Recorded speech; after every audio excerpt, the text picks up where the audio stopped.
LeBron scored 16 of his 36 in the fourth. He's speaking with the media.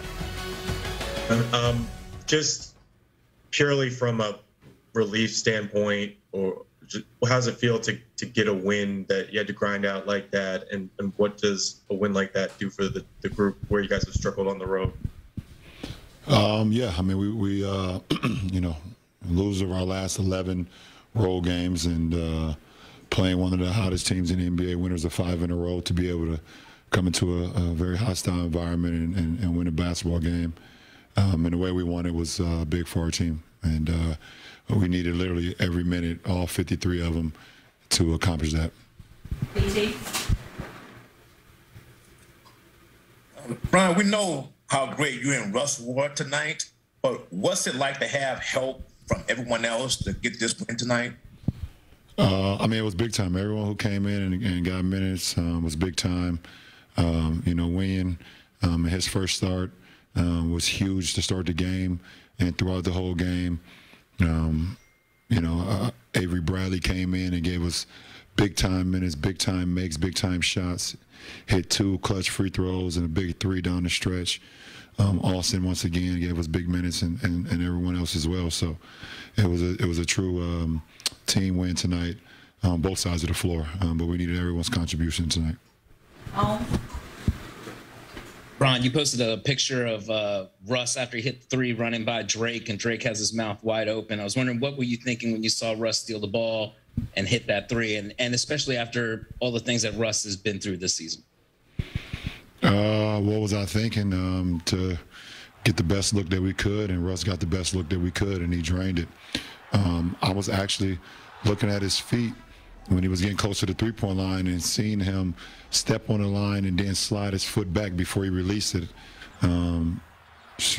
Big-time IQ right there on his part, and a big-time shot by a big-time player.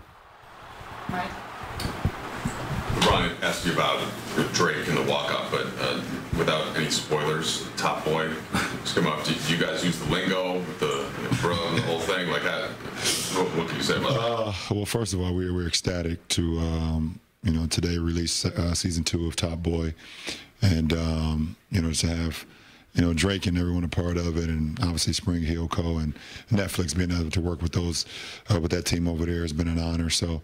You know, I'm not going to give any spoilers. We put out a release today to not talk about it until people see it. We don't want to spoil the season on what's going on, but it's going to be people are going to be excited about it, ecstatic about it, and then be waiting for season 3. You know, and hopefully we're blessed enough to be able to get that. But it's definitely an honor to be able to have such a great cast, a great crew, to be able to put something spectacular like that together.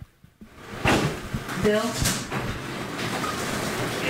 You obviously are pretty darn close to passing Karl Malone at this point, and I know you guys only overlapped in the league by a year, but you know, I wonder, with considering you guys are basically identical defensively in terms of height, weight, have always been in peak condition, you know, throughout your career, same for him, and the way your games evolved as you got later in your career. You know, obviously his game changed as he continued to remain a super effective scorer, and that's the same for you. Is there anything that you see in terms of, you know, the way you have aged and the way Karl aged with his durability over his career, where you see some similarities?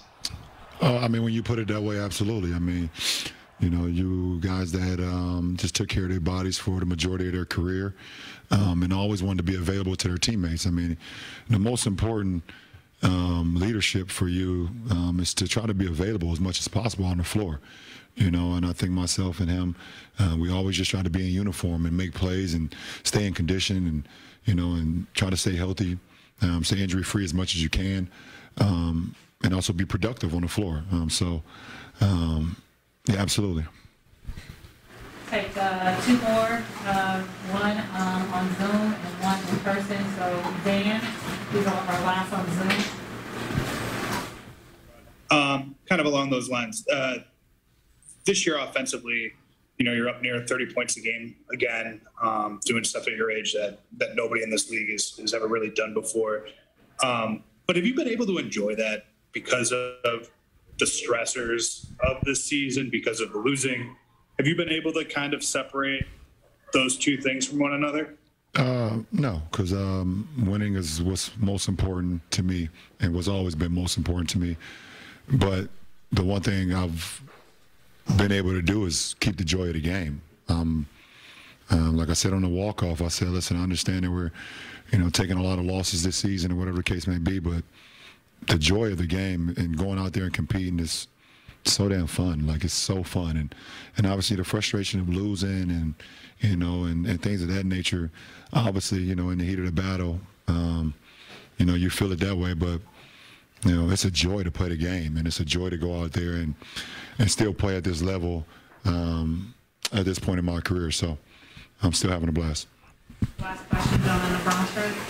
LeBron, you're obviously a part of a special draft class. What are your impressions of Scotty Barnes and this draft class as a whole? I saw Scotty Barnes for the first time in the 7th grade, and I told one of my good friends that this kid is going to be special.